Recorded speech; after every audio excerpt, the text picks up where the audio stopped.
Okay, sorry. We are here and we are going. How's my volume? Good enough. Good enough. So, Alen is currently somewhere in the wilderness of Oregon. I'm not entirely sure where. Sleeping underneath a tarp. So, she's in like her 5th week of her. No, no, like 10th week of her search and rescue training. And they're doing their survival weekend where they get dumped somewhere with a tarp and a fire starter and have to stay the night and keep the fire going and all that. They get more than there's more than that, but that's what I'm.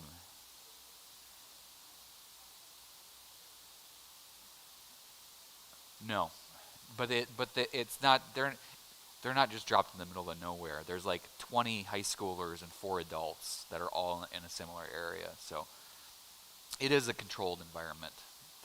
There won't be any actual. That would be pretty bad if the search and rescue team had casualties, right? That's not useful. Good morning. What's that? Uh, no, no. She bought a sandwich from Zupan's that she had for lunch yesterday, and then she had freeze dried food last night and this morning. Anyways, so she's out of town. So I walked the dogs this morning, which is my excuse for being late. Brenda and Mike have joint birthdays this weekend, so they're with the girls doing their thing. So we're glad to have you, Jamie. Okay, Ruth. I kind of just jumped into it last week because I had other things that I wanted to talk about as well. Um, but let's just start with some general information. So we jumped into the story last week. We were talking about Naomi and Orpah and Ruth, and all the men die, right? It's how many a horror movie starts, I suppose. I don't know. All the men die, and Naomi and Orpah and Ruth are left destitute, for lack of a better description, due to the social realities of the ancient world. So last week we talked about the realities of in those societies, in that point in human history, women weren't nearly as financially empowered as we are trying to be in the modern world. But even more so, they were very much unprotected by kind of the societal laws that were in place. So when the men die, the women are incapable of owning property. The property has to be transferred to a male heir. There are no male heirs. And so Naomi makes the decision that she is going to pack up and head back to her homeland. And if you remember, we were talking about where they came from. So this is the map of Palestine as it existed during pre-monarchy. So when it was the 12 tribes. So this would have been like during the book of Judges, right? So we've got the 12 tribes of Israel named after the 12 sons of Jacob. And we know that Naomi's husband, Elimelech, something like that. Yeah, close enough. If I just go, you get what I'm saying. It's one of those names. His family is originally from Ephraim, okay, which is this little spot here. And what's interesting about this spot is this is the Willamette Valley of Israel, insofar as that this is where all the people are concentrated, here and then over along the Jordan River. Now, just something that I didn't really point out, but you would find interesting is this is the River Jordan, which in modern Israel marks the boundary between Israel and the modern day nation of Jordan, right? Notice how much tribal territory existed beyond the modern day boundaries, right? So you have the tribe of Gad, Reuben, Manasseh being this gigantic swath of land up here. Now, Naomi's family is from Moab. Moab. Moab is somewhere over here, okay? That's the best I can give you right now on this map. And so Elimelech's family is from Ephraim. They end up settling somehow in Bethlehem, which is down here. Bethlehem is in Judah. And then they move to Moab. And of course, you know, the question that we were kind of dancing around last week is, well, we didn't dance around it. We asked it, why? Why do you pack up your family and move? And we talked about why have our families packed up and moved, right? Economic pressures, new opportunities, a change of life, change of scenery, you know. All of the reasons that we move now, ancient peoples used to move. It was just a little bit more difficult, right? Not that it's necessarily easy today. If we wanted to move to a new country, right, you can't just pack up and settle down, right? You have to talk to the government of the country that you're moving to and give them the reason that you're moving and convince them that you're going to be gainfully employed there and that you're not fleeing criminal record or something like that. And each country has its own different rules for how that happens. And of course, the conversation of who gets to go where at what time and what place is essentially the driving force behind conflict in the modern era. Well, the ancient world had similar issues, but a lot less, you know, rigorous boundaries, right? People were interested in defending territory that was farmable territory. They weren't necessarily guarding an imaginary line, right? So they decide they're going to pack up and go somewhere else. They do it. They move to Moab. So when they leave, it's Naomi, it is Elimelech, and it's their two sons, right? So they get to Moab. Their two sons marry two women from Moab, which are Ruth and Orpah, and we know the story from there, okay? And so last week, the story began with Naomi heading back to Bethlehem. And the beautiful and wonderful conflict that we have right off the bat is the question around who's staying and who's going, right? And initially, Orpah and Ruth both indicate that no, they're going to stick it out. They're going to stick it out with Naomi. Naomi gives them a bit of a dose of reality and basically spells out for them what this means and says in no uncertain terms, you've got a better chance if you stay here, right? You're young. This is the implication. She doesn't come out and say this explicitly. You're young. You have a good chance of getting remarried. These are your people. And one of the things that we didn't really talk about, but which is unspoken there, is the issue of immigration when you don't look like the people of the place you're going to, right? This is the thing that isn't explicitly stated in the text, but is kind of, you know, an undercurrent there. Now the question is did Moabites look that different from Israelites or from Judeans? Maybe, maybe not. But keep in mind, it's not always things like skin color or hair color or the way your hair curls or it doesn't. It can be things as simple as the way you dress and the way you speak, right? Even an accent in the same language can give you away as being from somewhere else. How many of you are able to recognize non-Oregonians by accent? Is there an Oregon accent, by the way? No, it's a kind of a lack thereof. Oregon, yeah, I know. I slap my family from the Midwest when they say, how's Oregon? Like, do you like oregano? Yeah, Linda, you're right out in the open.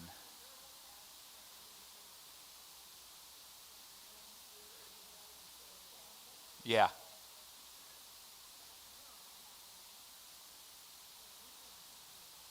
We don't think we have an accent. Ask my wife if I have an accent. Yeah, ask French people what they think about Americans speaking French. And it's funny from my perspective, it just sounds like somebody speaking French poorly.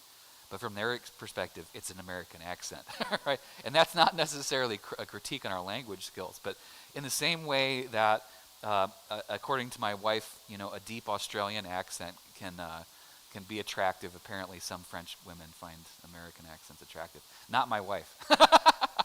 I'm kidding. But yeah, so there are all these things that are giveaways for where you're from, who you are, who your people are, etc. So one of the things that Naomi is saying to Ruth and Orpah is, hey, keep in mind that you're going to a place where you're not from, and that it's immediately going to present a challenge to you, whether or not you're able to, integrate into that community or not. Not to mention all of the other stuff, right? Which is we're going to be single women living basically with no means of supporting ourselves, with no guarantee that anybody is going to care about us at all. And where we left last week was Naomi and Ruth arriving, and being recognized, right? Being recognized. The women from the town come out and say, "Is that Naomi?" And the chapter closes with Naomi saying, "I am no longer Naomi, call me Mara, for the Almighty has dealt bitterly with me." Before we jump into chapter 2, let's just talk a little bit about Ruth in general, okay? When was Ruth written? Ballpark. Guesses. When do you think? It's 1000 BCE, okay. Over, under. Let me get my handy dandy markers. And by the way, when I ask these questions, I'm not trying to quiz you. I have no interest in shaming anybody for a lack of knowledge, because I don't think anybody's expected to know this. Well, I suppose I am, but the thing about this is that, in fact, when a book is written, it has a lot of information to give us, right? So, Ruth, we got one guess. Susan said 1000 BCE. We'll do the Price is Right game. Over or under? This is where the crowd chimes in. $9.99.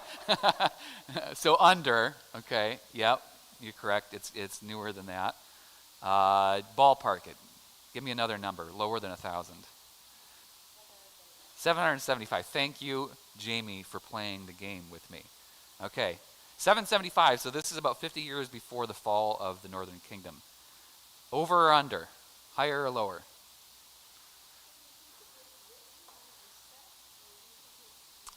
This is the question, isn't it? Don't cheat yet. Don't cheat yet, Cynthia. Over or under? Under? Okay, yeah, it's even newer than that. Okay, give me another number. It's newer than 775. 525. There we go. See, Jamie has watched The Price is Right. I don't know what you guys do with your daytime television, but that's what I watched when I was growing up. Every day when I get home from school, it was MacGyver, Price is Right, and or the first Star Trek, the original series. That was my fodder. 525. 525 is at the upper end of the range of suspected authorship, but that's as good a number as any. So modern scholars hypothesize that Ruth is written somewhere in between, we'll call it 525, but 550 and 330, around that time range. It's a pretty broad range of years. That's over 200 years. Even though it's a broad range, this is significant because it is after the most important event in the history of ancient Israel, which is the fall of the Southern Kingdom, trip to Babylon. Yeah, the exile. So this period of history from about, we'll call it 525 to 330, 350, is solidly in the Persian era of Israel. So, let's talk about that history again. After the exile, Cyrus, king, emperor, whatever, of Persia, returns the Israelites back to Jerusalem, back to Israel, funds the rebuilding of the temple. So it's the second temple period, right? Funds the rebuilding of the temple. And we were talking a little bit about this last week when we were talking about 1 Kings. And this spurs a new era of creativity and religiosity for the Hebrew people.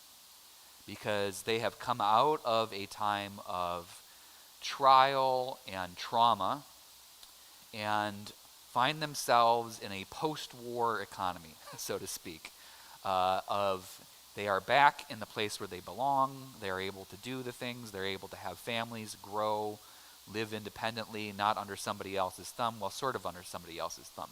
And that's one of the other things that marks this period of history, is that from the time they return to Jerusalem up until Jesus, somebody is their boss, right?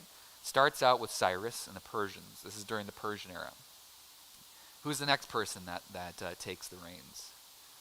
Great movie with Colin Farrell. I don't know why they picked an Irishman to play a Greek man, a Macedonian man. Alexander the Great. Yeah, Alexander the Great comes through in the remnants of the Persian Empire and conquers the known world very quickly, and then his empire falls apart just about as quickly as it was put together. Alexander dies, leaves it, and splits it up.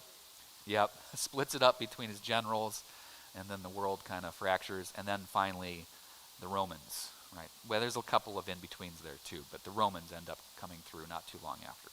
So Ruth is written potentially, based on the setting, because we don't know for sure, but potentially is written about a time period that is 1,000 years before when it's actually written, right? So we're talking about Ephraim and Bethlehem and Moab. That sounds like the time of Judges, but it's written during the exile. Now, here's the ever-present question that makes people uncomfortable when we start talking about stuff like this. Well, does that mean that it's actually true? Or did somebody just make up this story, right? Has anybody got those butterflies in their gut? Are you telling me that this isn't a true story? Some of you? It's okay. You don't have to raise your hands. Well, what is truth? Sorry, I almost did the Jack Nicholson. You can't handle the truth. Well, and this is kind of it, is that, we will never know. We will never know if there was a Naomi or a Ruth or an Orpah, but I would say it doesn't matter. It doesn't matter, because somebody thought that this story was important to tell. And so important, by the way, that this is in the Ketuvim. Ruth is in the book. So Ketuvim is the section of the Tanakh, right? So it's Torah, the N1 I always forget, and the Ketuvim, which are simply referred to as the writings. So it's not the history. This is the stuff that includes Psalms, all the beautiful stuff, right? So this isn't necessarily a story that's a historical narrative. This is a story that tells us wisdom, okay? So somebody at some point thought that this story was important enough to tell and thought that it carried wisdom in it, and it's a story that was written about the ancient world, to them, the ancient world, in the context of the new world that's being created. So things have changed. They've gone into exile. They've been conquered. They've come out of it alive and in one piece, relatively. Things are changing in terms of culture and writing and music and all of the different things that change when we go through crises, right? How many of you, having lived throughout, you guys, many of you were born in and around the Second War, right? Okay. How many of you witnessed the changing world in the years from 1946 to 1960? Yeah, right? What was that like? You got a TV set at the end. Amen. The era of hopefulness.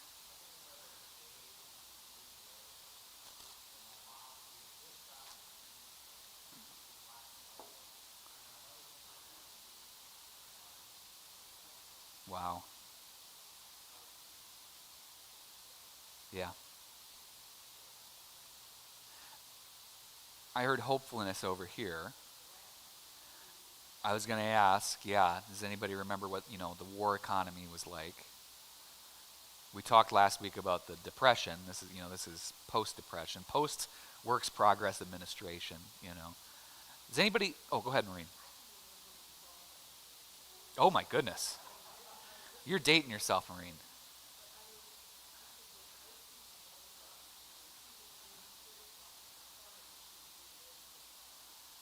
because it was that valuable. What were the? Bubble gum. Anybody chew clove gum? I love cloves. Oh yeah, yeah. After the war, yeah. Does anybody remember culture changing? Yeah. What was that like? Weird.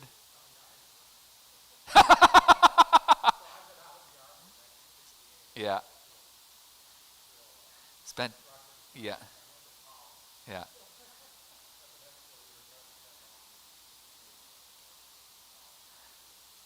Well, and you and I have talked. Coming out of the Vietnam War as an enlisted man did not make you immensely popular with culture at large, I suppose. Yeah. Yep.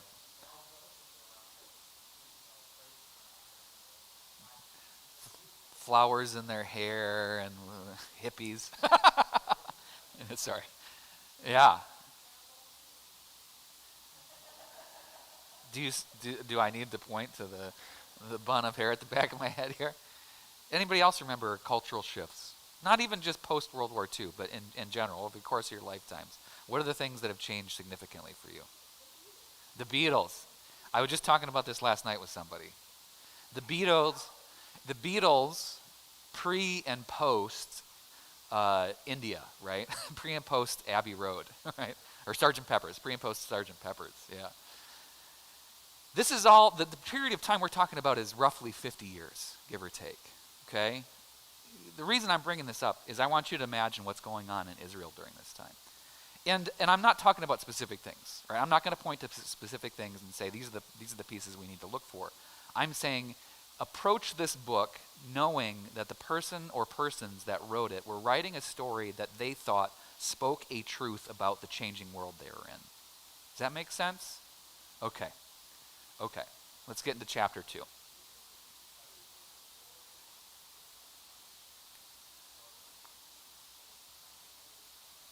Well, think about, this is a fun thing. How do those kind of things start, right? How do those kind of folk tales start? I'm trying to think of a good example here. Well, how many of you grew up reading like the Brothers Grimm or Aesop's Fables? I grew up reading Aesop's Fables. Andersen's fairy tales, absolutely. And of course, they've been so sanitized in the modern era by Disney and others. That the Brothers Grimm were pretty grim. There was some gruesome stuff in there. But the question is how do those kind of stories originate? And I'm not saying that Ruth is necessarily a fable or a fairy tale, but I think that every story has a grain of an origin of truth, right? There is either an experience, an individual experience, like it's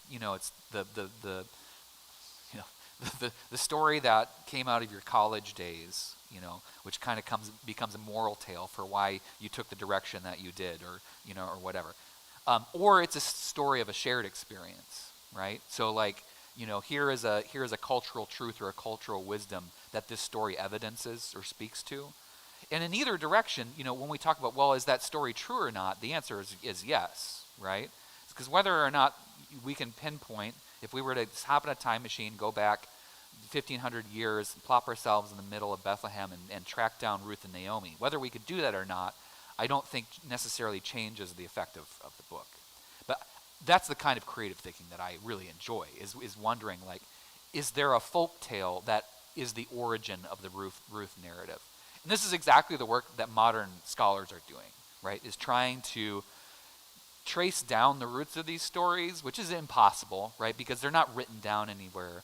But what they're doing is they're looking for commonalities in language, culture, setting, diction, all of these things between stories like Ruth and other stories that we have. And this is, by the way, how scholars know to place it during this time period. Is the language that's used, the references that it makes, a bunch of stuff like that. Go ahead, Pat.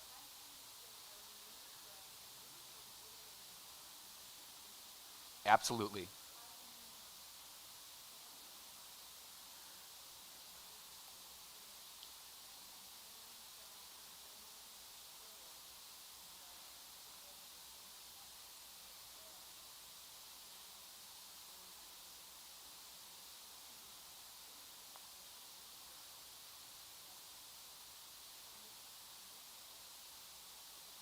Oh, no, it's okay. Yes. Well, it doesn't, because Naomi, or Ruth says to Naomi, your people will be my people, your God will be my God. But God is not present as a character, if that makes sense. Which, well, we can talk about that, because that's an interesting fact. Sorry, I'm going to pull the display up now so that I can put the text up here. Yes, ma'am.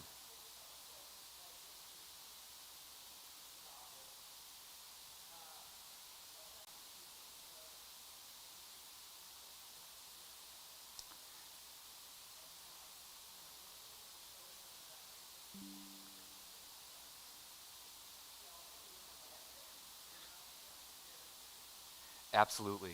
I mean, similar to the two texts that we talked about last week on Sunday, both were texts that were drawing our attention to a specific cultural time period and saying, here's what's wrong.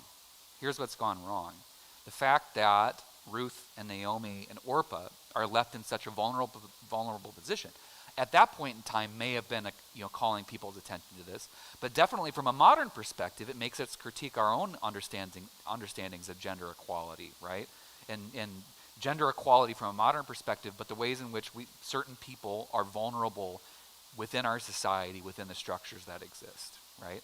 And again, last week I was talking about it from this perspective of, we know that elderly people on fixed incomes are particularly vulnerable. But it's not just elderly people right now. Anybody who is, and again, we talk about a fixed income as something that's kind of set in stone, you're getting Social Security.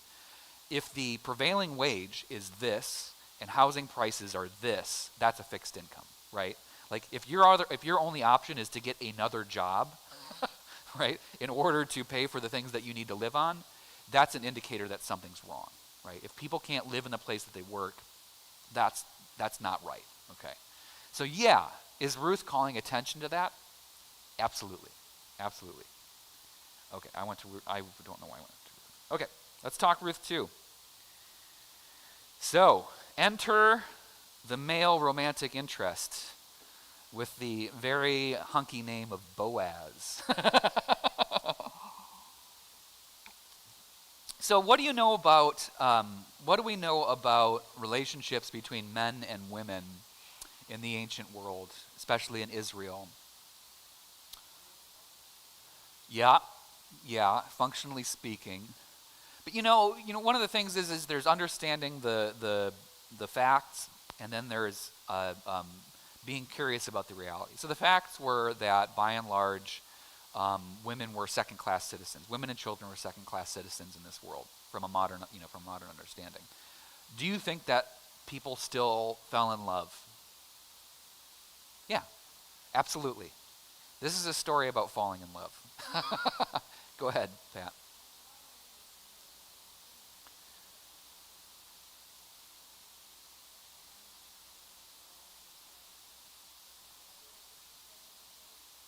Yeah. Yep. Yeah.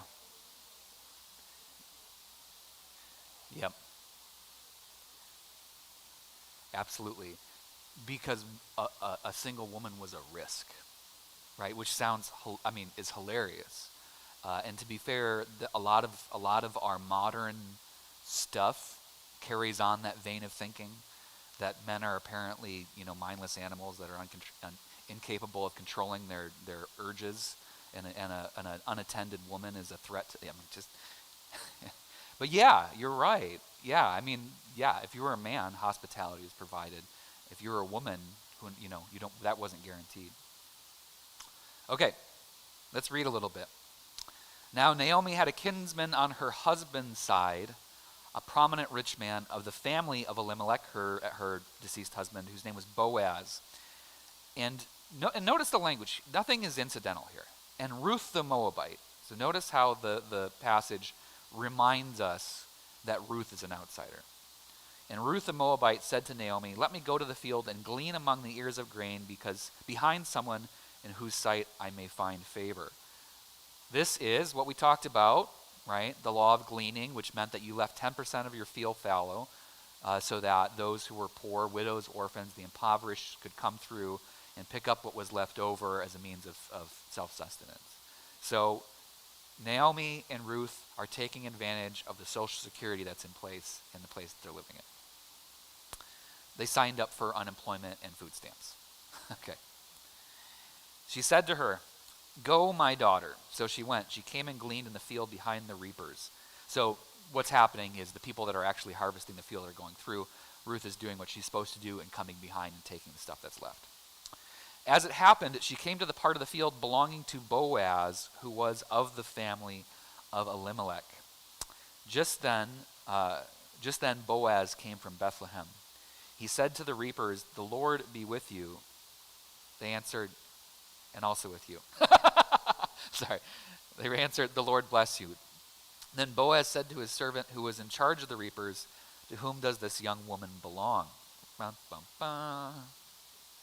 The servant who was in charge of the reapers answered, "She is the Moabite." Again, she's not Ruth. She's not that woman. She is a cultural identity, a Moabite, who came back with Naomi from the country of Moab, in case that was not abundantly clear. She, being Ruth, said, "Please let me glean and gather among the sheaves behind the reapers." So she came, and she has been on her feet. Notice the change in tense. And has been on her feet from early this morning until now, without even resting a moment. Okay. What's going on? She's a hard worker. What can we say about Ruth right now? She's a hard worker. What's that? She is not afraid to talk, even to a position of authority. Because who's Boaz in this setting? He is the landowner. He is the man. And does he live on site? No. He came from Bethlehem. So they're somewhere outside of Bethlehem in Boaz's property, his plantation, whatever. Ruth is there gleaning with Naomi, and Boaz comes to visit, notices this young woman. And I have a hard time not reading this from a modern perspective. Do you think he noticed her? Like, not just noticed. Do you think he noticed her? Do you think that was intentional on the part of Naomi and Ruth? I think so. Okay? This is one of the parts of this story that I absolutely cherish, is that this isn't just about women relying on men to regain their well-being. This is women using the tools that are available to them, working through society and the laws that exist therein, despite how they disfavor women, using them essentially to get what they want, right? And to be fair, these stories are rife throughout Scripture. Okay, one of my favorites of all time is Judah and Tamar. Right, one of the worst stories ever. And here's Tamar holding up Judah's staff and his robe, saying, "And who was the prostitute that was sleeping with whom?" Right? It's great. I'll give you the long version sometime. Right? Or my other favorite in the story of Deborah, and it's Jael, who drives the tent peg through the head of the foreign general that she seduced into her tent, and then told him, "Hide underneath my carpet," and then she drove a tent peg through his head. Sorry, maybe I have a different sense of humor than many of you do. But I actually took a class in seminary that was taught by Diane Jacobson. She was also my Hebrew professor, and the class was called "Helpmates, Heroines, and Harlots," and it was covering all of these different stories. Okay, back to Ruth. Then Boaz said to Ruth, "Now listen, my daughter. Do not go to glean in another field or leave this one, but keep close to my young women. Keep your eyes in the field that is being reaped and follow behind them. I have ordered the young men not to bother you. If you get thirsty, go to the vessels and drink from what the young men have drawn." Ooh, yeah. Okay, this might seem like an innocuous little detail, but this is a bit of a reversal of gender roles here, okay? He has given her permission to drink from the water that, again, Ruth the Moabite, he has given her permission to drink from the water that his men have got. Then she fell prostrate with her face to the ground and said to him, "Why have I found favor in your sight that you should take notice of me when I am a foreigner?" This is the question of Ruth, okay? This sentence right here is the question. And again, we talked about in the beginning how Ruth is a story that is exploring a changing world in the wake of all of the stuff that came before. This is the question. But Boaz answered her, "All that you have done for your mother-in-law since the death of your husband has been fully told me, and how you left your father and mother and your native land and came to a people that you did not know before. May the Lord reward you for your deeds, and may you have a full reward from the Lord, the God of Israel, under whose wings you have come for refuge." Whew. Then she said, "May I continue to find favor in your sight, my Lord, for you have comforted me and spoken kindly to your servant, even though I'm not one of your servants." Okay, a lot just happened. And again, this is one of those things where we kind of need to pay attention to the details. Sorry, I forgot that I need to, there. Now we can read it together. Okay. We're going to start at the important verse. Why have you taken notice of me, a foreigner? Okay. This is Ruth asking a question of Boaz. It's also the book of Ruth asking a question of the author, right? Which is challenging, potentially, a changing definition of who's in and who's out, okay? And I don't want to put words in your mouth. I would love for you to think about this creatively. Why? Why?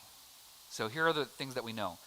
The people of Israel have spent a long time, several generations, as hostages in a foreign land, under a hostile power. They have been freed. They have been returned to where they came from. They are rebuilding, recreating. But the reality of the world they live in now is different than the reality of the world that they left. The political scene is far different. They find themselves in a different place. They find themselves essentially beholden to foreign powers for their independence and identity. So one of the questions that I'm guessing the people of Israel are asking themselves is, can we continue to be the people who are the chosen people who rely only on ourselves? Or do we need to begin to expand who fits into our box, right? So Ruth asks the question of Boaz, and notice what Boaz answers. "All that you have done for your mother-in-law." How does Boaz know about this? What'd you say, Cynthia? Somebody told him. Word's been getting around. Who might have told him? Potentially. She had married Elimelech. There may have been, he knew. Oh, yeah, Boaz knows, I think Boaz knows who Naomi is. The question is how does Boaz know what Ruth is doing for Naomi? Somebody told him. Maybe Naomi. Maybe. Yeah. Yeah. Yeah. These are his people. Who were the first people that Naomi and Ruth encounter when they come into town? Who comes out to greet them? Women. Yeah. The word's gotten back, okay? The women that Naomi has been, and again, there weren't that many people moving around. We don't get this part of the picture. We don't see what's going on with Naomi behind the scenes.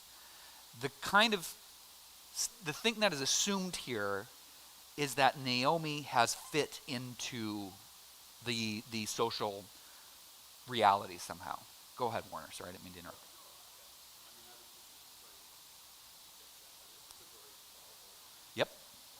Yep.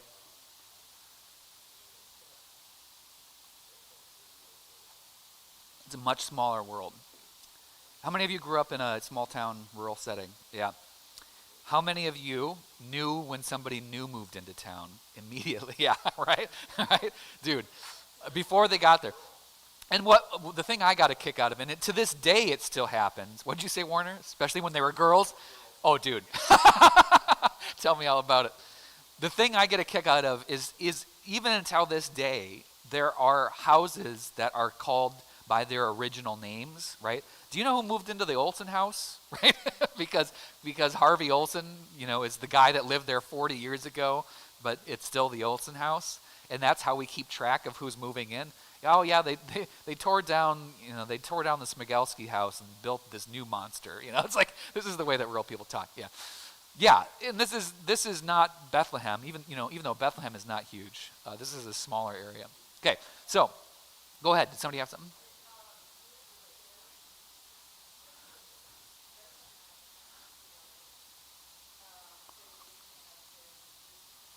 Yep.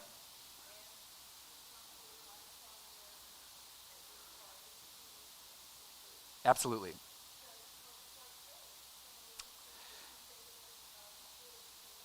And this is wonderful thinking too, because this is how I want us to imagine this as well too, is that it's one thing to look at the laws and to know that women were not protected, and then there's the reality of how the world functions, which is that the women knew Naomi. Do you think they absolutely took care of her? Yes. And the question here is not necessarily Naomi, it's now, how does Ruth fit into this picture? And word has gotten back to Boaz of the sacrifices that Ruth has made in taking care of her mother-in-law. And she's a hard worker, apparently, not so hard in the eyes as Boaz noticed her. So you can see the wheels turning here. And go ahead, Andy. Yeah. And here's the thing that I have to remind you about Hebrew, okay, is that, again, Hebrew is all three-letter roots, right? So we have 26 characters, and yes, I'm going right to left because that's how Hebrew words are written. And every word is a three-letter base, right? You can throw a prefix or a suffix onto it, but by and large, you aren't getting any compound words, meaning that with 26 letters and permutations of 3, you have a limited number of a limited vocabulary, meaning that a lot of words do double duty, right? My favorite example, of course, is the word yada, right? Which means to know, and it means to know, right? So when Jerry Seinfeld says yada, yada, yada, I always wondered about that. So, but here's also an example of a word that has two very polar different meanings, right? In terms of yada and yada. Yada means, yeah, do you know Jerry? Yeah, I know Jerry. And do you know Jerry? Yeah, I know Jerry. So knowing that we have such limited vocabulary, when we have something as simple as he noticed her might carry with it an extra connotation, right? There's a lot here that we're probably missing, okay? There's probably a lot of context and social cues that are present in this text that we will never get, which is one of my great laments, right? I would love to read this in the way that it gets read. I got a couple, let's get through the rest of 2, or try to, and then there's a couple of things that I wanted to bring. So, the other big thing.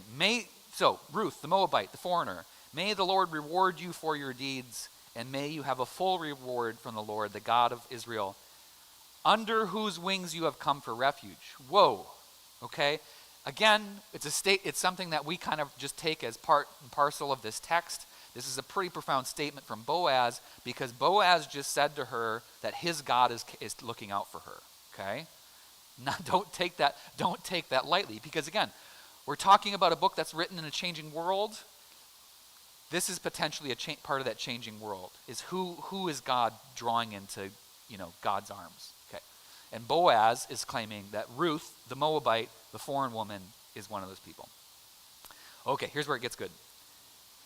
At mealtime, Boaz said to her, "Come here and eat some of this bread and dip your morsel in the sour wine." So she sat, and he's not giving her the bad wine. This is like the watered down wine, right? So you've got, in Middle Ages, you had small beer and dark beer, because you didn't drink the water, basically. So dip your morsel in sour wine. So she sat beside the reapers, and he heaped up for her some parched grain.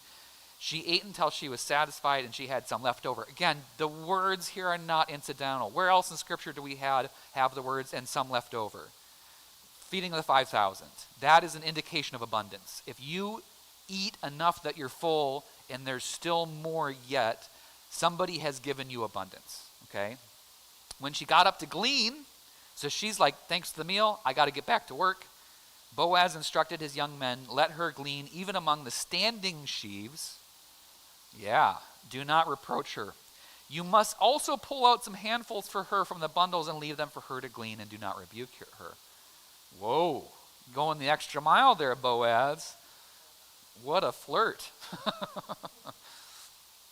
So she gleaned in the field until evening. Then she beat out what she had gleaned, and it was about an ephah of barley. It's a unit of measurement. Don't read into it too much. She picked it up and came into the town, and her mother-in-law saw how much she had gleaned. Then she took out and gave her what was left over her after she herself had been satisfied. Her mother-in-law, Naomi, said to her, where did you glean today, and where have you worked? Blessed be the man who took notice of you. So she told her mother-in-law with whom she had worked and said, the name of the man with whom I work today is Boaz. Then Naomi said to her daughter-in-law, blessed be he by the Lord whose kindness has not forsaken the living or the dead. We'll come to that in a second. Naomi also said to her, the man is a relative of ours, one of our nearest kin. Then Ruth the Moabite said, he even said to me, stay close by my servants until they have finished all my harvest. Naomi said to Ruth, her daughter-in-law, it is better, my daughter, that you go out with his young women, otherwise you might be bothered in another field. We'll come back to that as well too. So she stayed close to the young women of Boaz, gleaning until the end of the barley and wheat harvests, and she lived with her mother-in-law. Okay, Cynthia.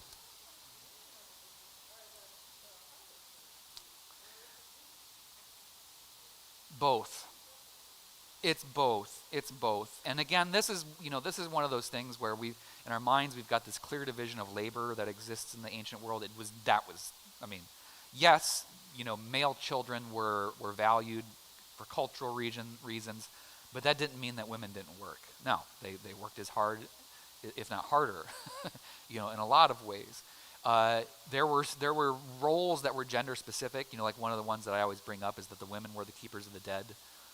So they dressed the bodies. They took on the ritual and purification. That was their role, their duty. They were the mourners. That's a whole other fun, and I'm not saying that sarcastic. That's a whole other fun topic to talk about, because they were present for the beginning of life and the end of life. That was one of the women. Anyways, but they still absolutely harvested the fields. So what's Naomi saying to Ruth here by saying, go out with Boaz's young women? Be careful, but she's also saying Boaz's field is safe, right? Because, and I don't know if you picked up on that, don't go into another field, right, at the end of verse 22. Don't go into another field.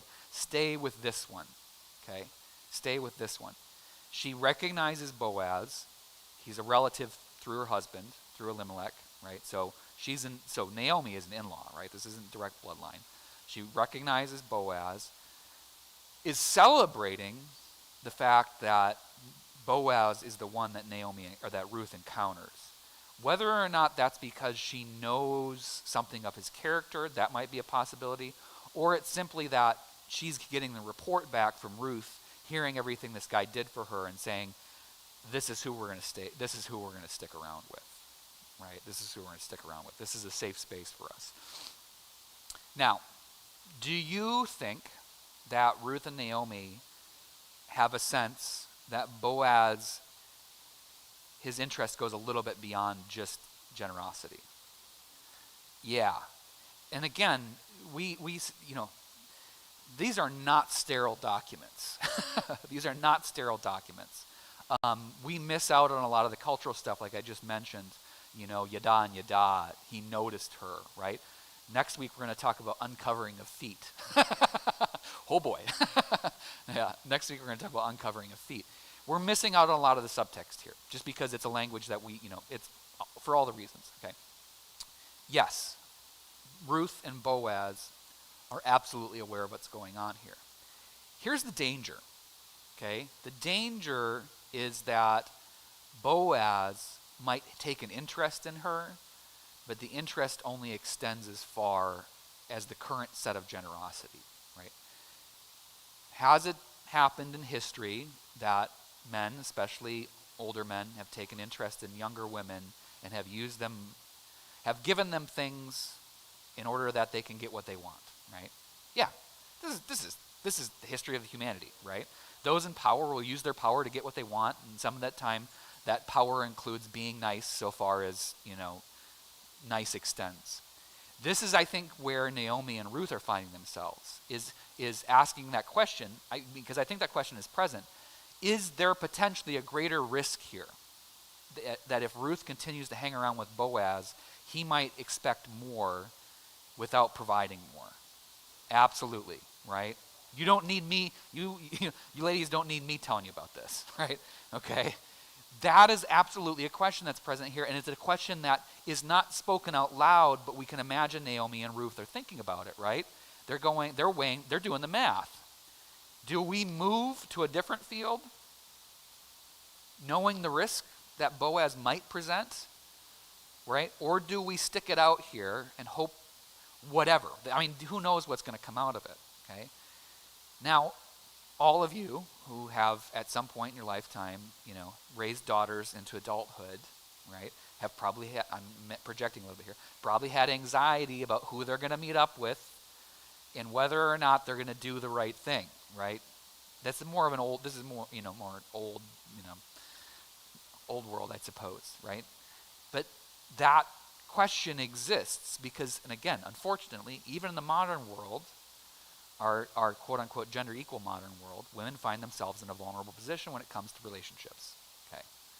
So, you've had to ask that question. You have had to think strategically about who your son or your daughter is hanging out with and wondering where that relationship is going to go and the consequences that it's going to have for each of their lives. This is the math that Naomi and Ruth are doing, right? Is they know that Boaz has noticed her, and they have to do the math of, is this going to be a benefit to us, not just Ruth, to us in the long term? So, is Boaz going to have some fun with her and give her nice things? Or is Boaz going to do the thing that is expected of him, and, again, expected according to the law, and if he wants to pursue this relationship, make Ruth his wife, and because Ruth has declared Naomi her mother, bring Naomi into his household, right? This is the foreshadowing. This is halfway through the story, right? This is the question that's being asked. In other words, is Boaz a good dude or not? Is Boaz a good dude or not? And they're weighing a lot on the fact that, yeah, we think so. We think so. But he's still a dude. Linda.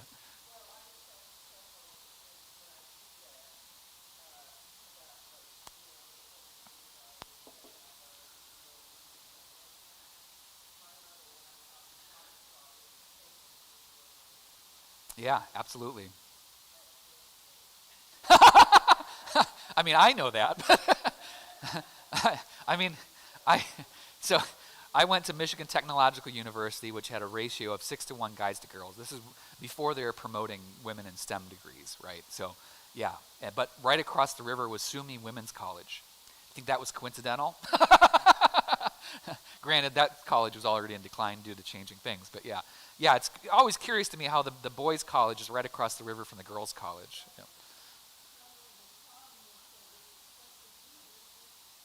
Yeah.